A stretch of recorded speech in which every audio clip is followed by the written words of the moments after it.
യാ അയ്യുഹല്ലദീന ആമനൂ അത്തിഉല്ലാഹ വഅത്തിഉർ റസൂല വഉലിൽ അംരി മിൻകും. വിശ്വാസികളെ, നിങ്ങൾ അല്ലാഹുവിനും റസൂലിനും നിങ്ങളുടെ നേതാക്കളെയും നിങ്ങൾ അനുസരിക്കണേ. അല്ലാഹുവിനെയും റസൂലിനെയും നിങ്ങൾക്കിടയിലെ കൈകാര്യകർത്താക്കളെയും നിങ്ങൾ അനുസരിക്കണേ. ഫഇൻ തനാസഅതും ഫീ ശൈഇൻ, മനുഷ്യരാണ് നിങ്ങൾ, അഭിപ്രായമുള്ളവരാണ് നിങ്ങൾ, വ്യത്യസ്തങ്ങളായ ബുദ്ധിയും അതുപോലെ തന്നെ വ്യത്യസ്തങ്ങളായ ധാരണകളുമുള്ളവരാണ് നിങ്ങൾ.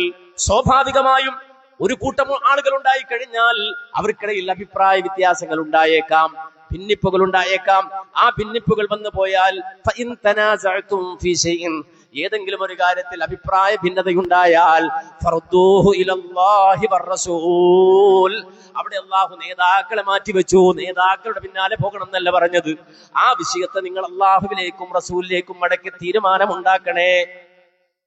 ആ വിഷയത്തെ റബ്ബിലേക്കും റസൂലിലേക്കും മടക്കിയിട്ട് തീരുമാനമുണ്ടാക്കണം. ഇൻ കുൻതും തുഅ്മിനൂന ബില്ലാഹി വൽ യൗമിൽ ആഖിരി, നിങ്ങൾ അല്ലാഹുവിലും അന്ത്യദിനത്തിലും വിശ്വസിക്കുന്നവരാണെങ്കിൽ ദാലിക ഖൈറുൻ വഅഹ്സനു തഅ്വീലാ, നിങ്ങളുടെ ജീവിതത്തിൽ ഏറ്റവും നല്ല പര്യവസാനം ഉണ്ടാകാനും അതുപോലെ തന്നെ ഏറ്റവും ഖൈർ സംഭവിക്കാനും നിങ്ങൾ സ്വീകരിക്കേണ്ട വഴി അതാണ് എന്നാണ് വിശുദ്ധ ഖുർആൻ സൂറത്തുൽ നിസായിലൂടെ നമ്മളോട് പറഞ്ഞു തന്നത്.